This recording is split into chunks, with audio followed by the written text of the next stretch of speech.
gotta stop calling me about that. Why would you say that? Why would you? No. Why would you ask that? I am not drinking now. I was not drinking on that night. And all right, I gotta go. I gotta start this job. I gotta start making money so I can give it all to you. Okay, so I'll talk to you later.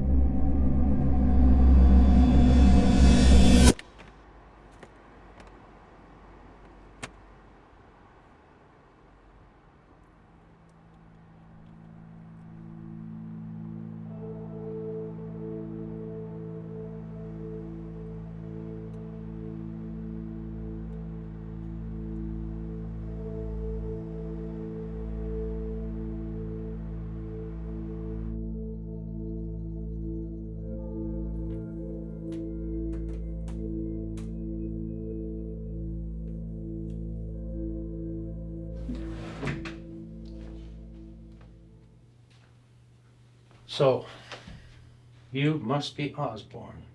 You must be the guy that hired me. Right. I definitely must be that guy. I'm Bill. I'm the editor.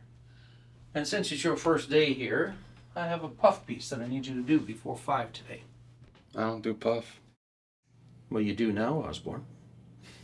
Unless you want to try to find another newspaper who will put up with your drinking, DUIs, and crappy attitude. You are one lucky son of a bitch that you're not in prison right now. 4 people die, and you walk away clean? I was determined that I wasn't at fault. This is your last chance. Take it or leave it. What's the story? There's a historical society fundraiser at the Thetownsendmansion tonight. And I thought it would be an interesting story to cover. Fundraiser? Yeah, sounds really interesting. I'm glad to see you're taking it so seriously. Now get to work. I need 5,000 words by 5 tonight. The mansion has had a series of strange happenings. There have been several deaths there that have given rise to its reputation as a haunted mansion.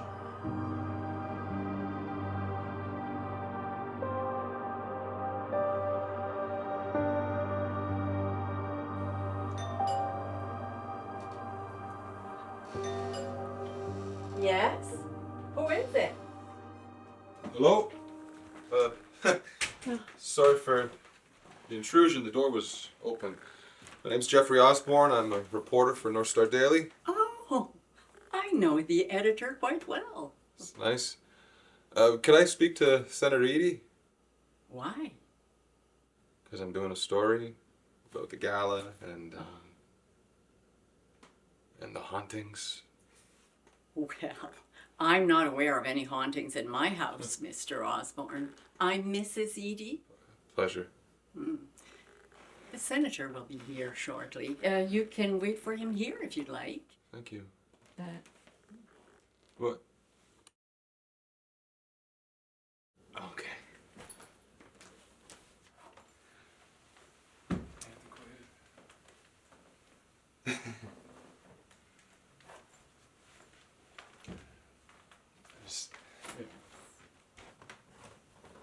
It's a lovely house, Mrs. Edie.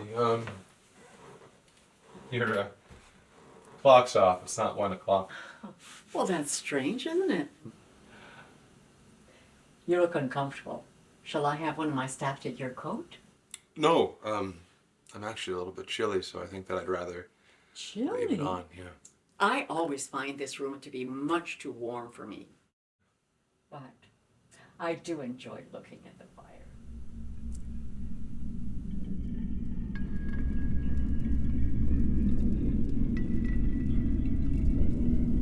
Please, sit closer to the fireplace.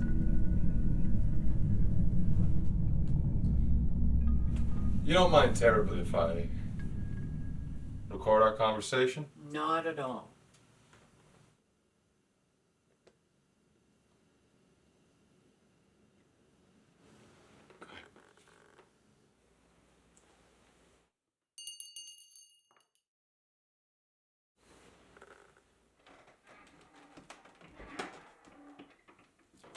Could you please bring in the sherry? The special sherry, Betty.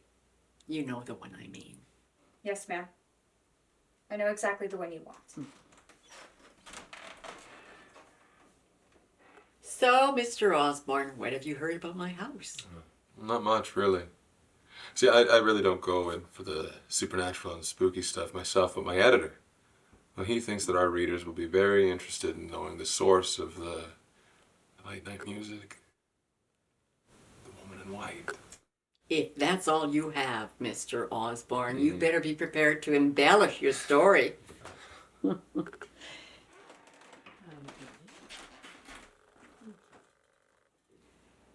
I don't deny that the mansion has had its share of tragic events and ghost stories, but they're just bunk.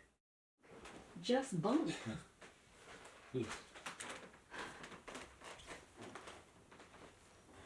You have cold hands.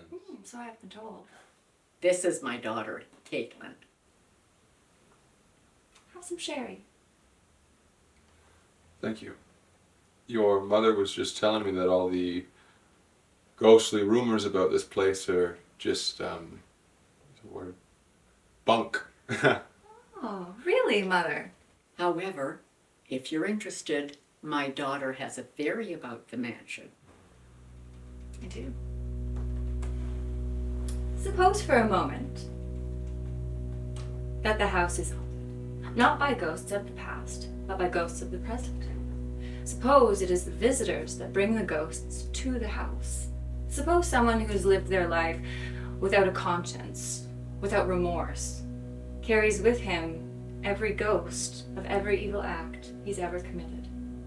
I don't know quite what you're trying to get In at. short, the house is not evil in itself, but acts as a conduit to the other side that makes the visitors accountable. Now, isn't that a scary thought, Mr. Osborne?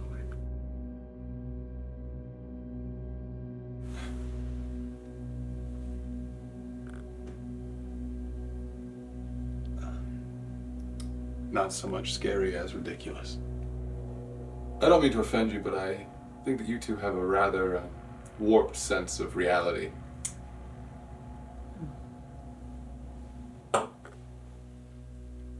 I'm sorry, was I supposed to wait for you to drink yours? Oh, no offense taken. I never do drink it myself. You see, a while back we had one of our housemates try to poison our guests with thallium that she had mixed in with the sherry. It's odorless, tasteless, deadly. I suppose this is another one of your jokes. Very funny. But you know what? I think that I'm going to tell my editor that there really isn't a story here, and, you know, I'll just have him get someone else to cover the gala. Looks like all your clocks are wrong. That's strange, isn't it? You might be interested in some ghostly trivia before you go. You see, legend has it that if you ever see a ghost or communicate with one, they will attach themselves to you and bring about your untimely death. Remember, Jeffrey, not all ghosts are holy. Keep that in mind.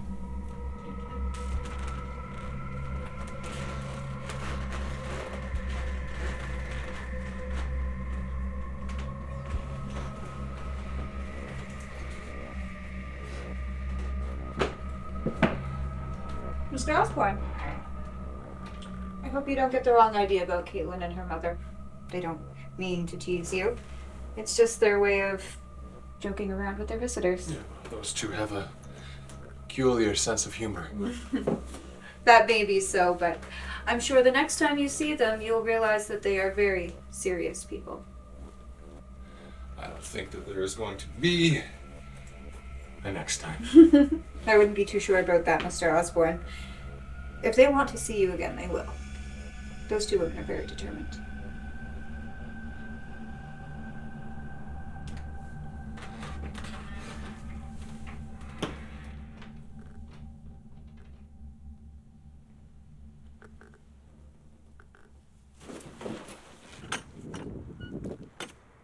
Hey, what the hell are you doing? Whoa, what? You alone? Yes, I'm alone. What? What's the problem?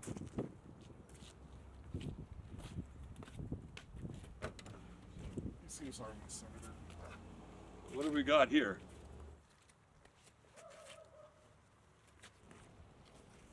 I'm Senator Edie, and you are? My name is Jeffrey Osborne. I'm a reporter with the North Star Daily. I'm very happy to run into you. I've been trying to do a piece regarding all the, the silly stories around your house. What stories? About it being haunted. Haunted? Who the hell told you that? It's definitely not haunted. Well, I know. The people inside said the same. So. What people inside? People in. What the hell are you talking about? Listen, the mansion is closed. No. I have the only key, and I'm only waiting here for the caterers. No one is inside.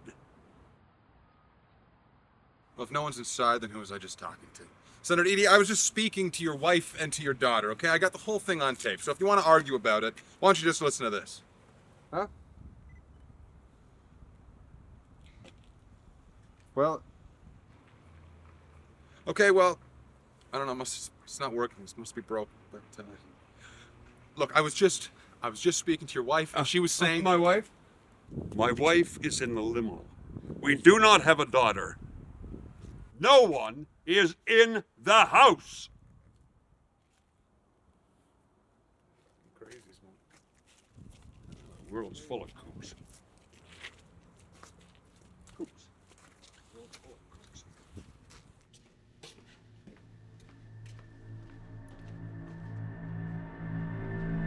What do you want? I've just got a meeting with Bill. There's no bill here. Now get lost. I was just talking to him 3 hours ago. If you'd stop wasting my time, I just want to talk to your boss. Please. Could you have Mr. Longo attend the second floor, please? Thank you. So I'll just wait here.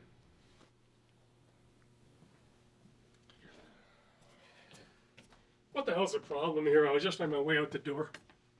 This guy claims he works here, wants to speak to an editor named Bill.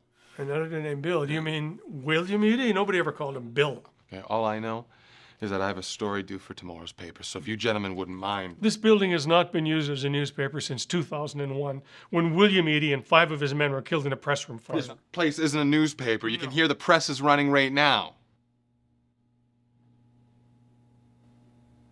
Okay, why don't you just give me Bill's address? I'll go talk to him at home. It doesn't matter. They're all dead. 2 years ago on this date, William Edie's daughter and her entire family were killed by a drunk driver at 1 o'clock in the afternoon. Bill hired me 2 days ago. Yeah, well, I'm late for my meeting. Get rid of him. He walked, didn't he, the drunk driver? Technicality.